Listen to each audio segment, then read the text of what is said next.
So, while you're coming up with your questions, I just had a couple. I was hoping you could maybe just talk about this 13-year journey that was making this film. Yeah, definitely. Well, I met John in 1991, I think it was, and started making the film in 1992, and then it premiered at Sundance in 2005. So it was, you know, a good chunk of my adult life, two marriages and 3 kids. I think it was like, you know, it was a chunk of my life for sure. And, you know, and the reality is that the reason why it took that long, because I didn't intend for it to, was that I was just trying to figure out, you know, how to make the movie and how, you know, in terms of financing and whatnot. I mean, it's a long process to write grants and to find, you know, resources and contributors and stuff like that. And that's just the time that it took. And I was also, you know, an emerging filmmaker when I started working on the film. And so I was also figuring it out, you know, as I was going along. I went to film school, I mean, as in film. And so, you know, it was a time in which things were really changing. So I was, you know, shooting film and then later shooting digital. The interviews that at some point in time started to be shot in video, which was, you know, much more efficient on the one hand. But all of the black and white interview series where you see John in the rocking chair, that's all shot in, you know, 16 millimeter film and black and white, and all the stuff with the helicopters, and, you know, I mean, a lot of it was shot on film. And so over that period of time, you know, I was changing, I was trying to find the story, because it's a very complex story. Technology was changing, we were raising money, we were just, you know, all the while trying to figure out, you know, how to get it done. And so, you know, I think sometimes it's like that with movies, and in particular documentaries, they sort of take their course. Yeah, for sure. And as somebody who's a director and a producer of both documentaries and narrative fiction films, like, how is that for you as a filmmaker, going between those sometimes very different worlds in terms of the methodology and, you know, relationships with the crew and stuff like that? Well, it's all storytelling, you know, and that's certainly the way I see it. It's all storytelling. And I truly believe that the stories sort of come to us in the ways that they do. We find each other. You know, we and the stories find each other. Sometimes they live within us and it's something that needs to come out. Sometimes the story we find, you know, and we pull it in. Whatever it is, like, it's all storytelling. The documentary world, it's where my roots are, so it's something that it's a kind of storytelling that I'm deeply committed to, even though sometimes it's hard to get to because of the financing and so on. But it's a different, you know, there's a different kind of authenticity to that community, and as far as the documentary filmmaking community. Sorry, narrative folks. I mean, it's just, I'm talking about Hollywood in particular. You know, the industry is, you know, I do produce feature films, kind of as a, you know, it's as a day job or as my work and stuff like that. And you deal with different things, and you deal with a different community, you know, in terms of the industry. But I feel like that the documentary filmmaking is one of the ways in which I can contribute, you know, whether it's philanthropically or as an activist or whatever. It's like I don't really have any other skills, so that's the way that I can contribute. I'm a great baker. That doesn't change the world, so, you know. And speaking of documentaries finding the story in post-production, really, could you talk a little bit about the stylistic choices you made here? Because I know you were an editor of the film as well, in terms of sort of the style of the source footage montage, like what your kind of influences were there. And yeah. The first editor on the movie was Rangatai Lomas, who's a filmmaker from New Zealand, a Maori filmmaker from New Zealand. And I had seen some of the work that he had done, and I was actually shown to me by one of my mentors, Marta Mita, and she had talked about Rangatai and his talent. And so I, you know, felt like, I mean, he came from New Zealand to Los Angeles, and we set up shop, and he started cutting the movie, and we were really finding the movie. It was, you know, there was a writer on the movie, of course, and we had a treatment and a sort of structure to it, but it was still a story that very much had to be discovered in the editing room. So the overall editing process of this, it was a few months in the beginning of Rongatai, and then I sort of, picked up and just kept editing the film for about another year. So the whole overall editorial process was literally a year and a half, which I know happens with documentaries. It's not ideal, but when you're sort of, figuring it out on your own and not hiring some, high-end fancy editor who's going to come and whip it into shape in a few months, it's just, you're you're in that process and you're discovering. So, and I ended up editing with an editor that's from my home state, Greg Bain, and we just spent a year just, finding the story, refining the story, screening it for folks, getting feedback, and trying to really lock into what we felt like was a structure that made the most sense for a very layered and complex story. And the approach that we took stylistically had a lot to do with, my sense of that, we were trying to be responding to the content. And John is a poet. And so there's a lot of imagery that is, evoked from what he talks about and who he is. And, we, at one point in time, the editor and the writer and I, we took, the entire, over a period of years, really, we took all of the body of work and all of his writings. And if you, read from the very beginning all the way back to like the tribal voice stuff, I'm sure some of you have heard the original tribal voice stuff, much of which is in the film, but it's John's word with just a hand drum and somebody doing vocables, which is for the most part Quiltman. And that original stuff, all the way through, the writings over the years, you find the through line. And so the spine of the narrative is literally coming from John's own writings. And also the contribution of Hene Gigama, who's another artist and theater director and professor at UCLA, who had been working with John on a one-act play, and they had called Permanent Paranoia. So they had been kind of compiling stuff for Permanent Paranoia, and we were tracking all of the writing, and in that we found the spine of the narrative. And that's the journey that we took. Right. So. Yeah. I just want to give a last chance to the audience if there's any questions over here.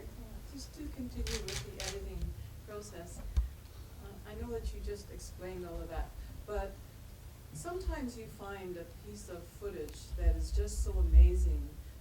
Are you not tempted, or were you not tempted to try to somehow twist the narrative to get that piece, that amazing piece in there?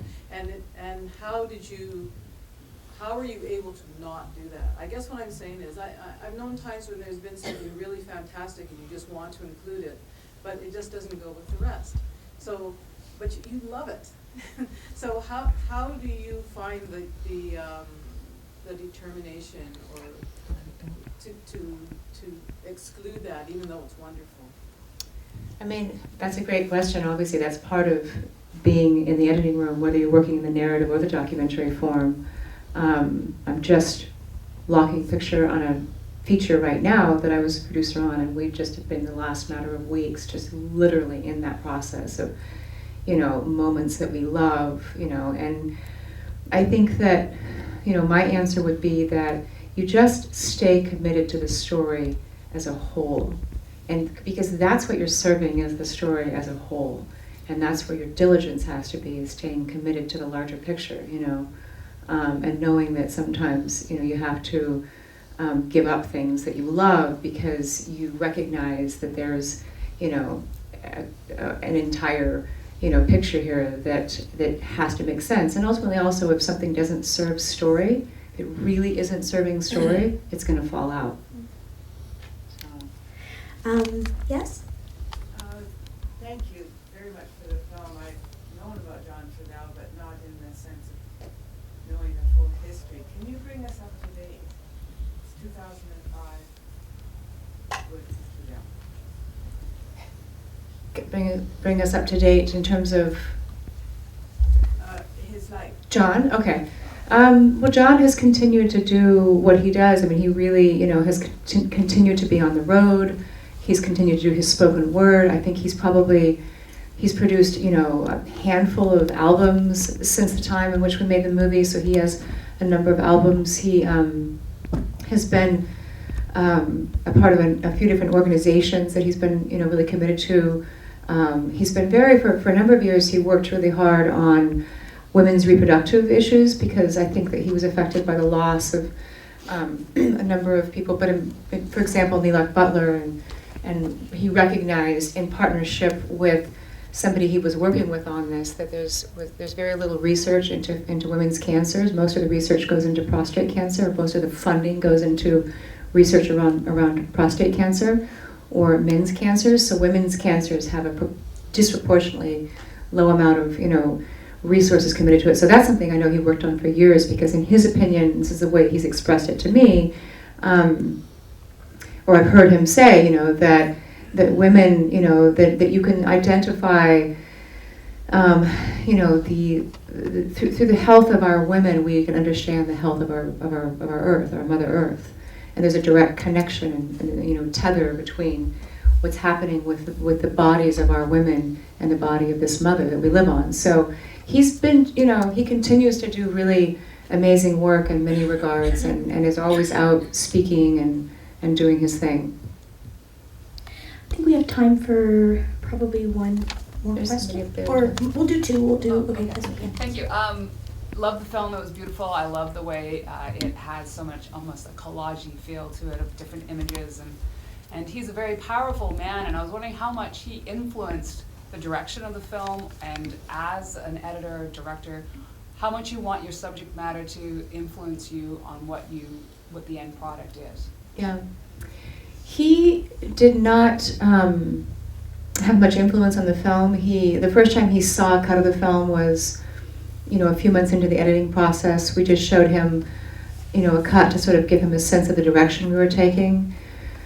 He might have seen, I guess, a cut toward the very, very end. I'm trying to recall. It's been a while. And he was at Sundance when it premiered. Watching the film is difficult for John, so he hasn't watched it, I don't think, a whole lot of times. So he didn't, he wasn't part of the process as far as editing the movie and things like that. He contributed music, so we were using the music, and I was checking in with him on the music and whatnot. But in terms of, the time that we were filming, I knew pretty early on that I wasn't going to be making a verite film. I wasn't going to be following John around, watching him brush his teeth, and, it wasn't going to be that kind of a movie. Like, I knew that. So it was going to be something that was going to be more structured and maybe a little bit more classic, in terms of its construction. So, you could call that an influence. And when the film came out, because it did come out in theaters in 2006 in the States and some European territories, and there were reviews of the film. It's funny because the film has been playing. It's been playing as of lately, and maybe it has something to do with this it's been 10 years, and but there's been some retrospective. It was at the Berlinale. It played at the Museum of Modern Art in New York. It's just been playing different places. So I've seen the film more recently and been with the film more recently. And I did actually the other day I went onto Rotten Tomatoes for something, and I hadn't even thought about the reviews of the movie, but it had I think it had like a 43% amongst critics. It was much higher with audiences, but with critics it was 43%, which is kind of a low grade. It's kind of like an F, or whatever. Maybe it's a little different than that, but I just thought, wow, I didn't remember that the film had that harsh criticism. And so I sort of started to go through and try to remember for myself, and there was just folks that didn't relate to it, in terms of American critics. But one of the critics referred to it as a hagiography.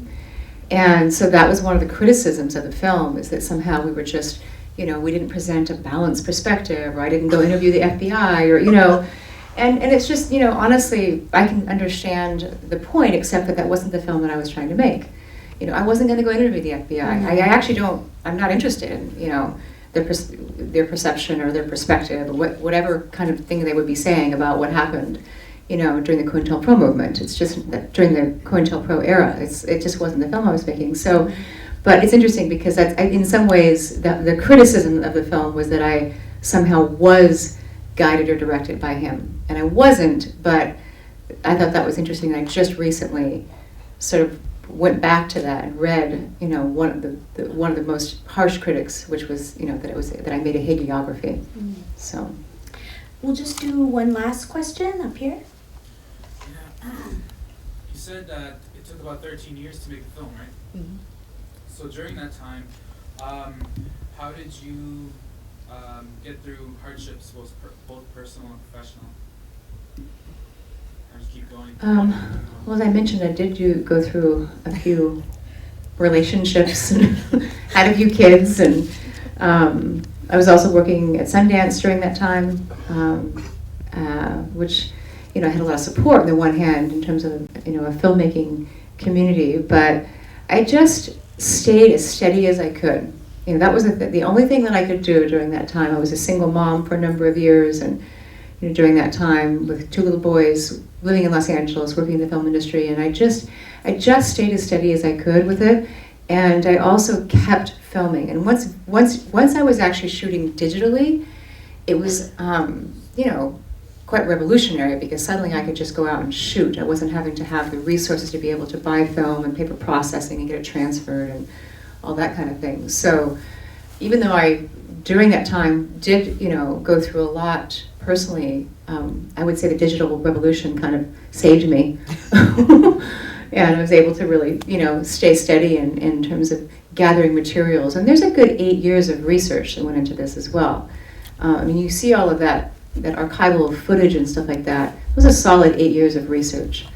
Myself and Elise Katz, who's the other producer. So we really did put the time in to be tracking. And by the way, I mean, this doesn't have anything to do with your question, but a lot of that material, it no longer exists. They did some kind of a clearing out of the National Archive. Yeah. They emptied warehouses and whatnot, and a lot of that stuff is Yeah. gone. It's happening here too. It's It just has gone. happened again. Yeah. So my little, you know, some of them VHS tapes that they would send over, you know, a kind of simple transfer. Some of that is the only existing, you know, I mean, other people may have it, but I mean, it's the source material is gone. So it was an interesting time, and I mean, thank you for asking. I, you know, I made some weird choices in my 20s, but I got through it. And making this movie was very much a part of my formation as, you know, as a young woman. It's fantastic. So on that note, we do have to wrap up. Thank you so much Yeah, for your thank you. beautiful work, and thank you for doing this Q&A. And we have other opportunities to see a couple more features by Heather, which you can find listed in the program. So thanks so much for being here this year. Awesome. Thank you. Thanks, Bye, everyone. everybody. Let's mute the mics and turn off the stage lights.